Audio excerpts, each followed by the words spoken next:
का हाल बा भाई लोग। आज के वीडियो में तू लोग जान बा कि गूगल पे पैसा कैसे कमाला। तो चला वीडियो के स्टार्ट करता नहीं।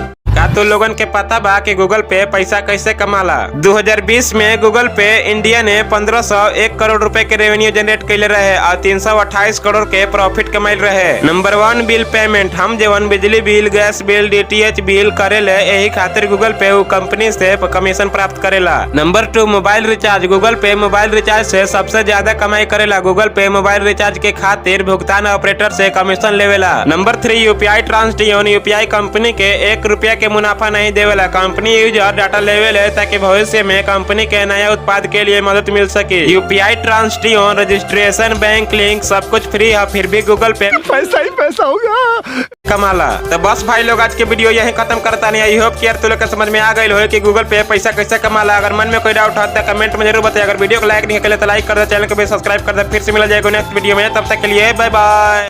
पैसा ही पैसा होगा।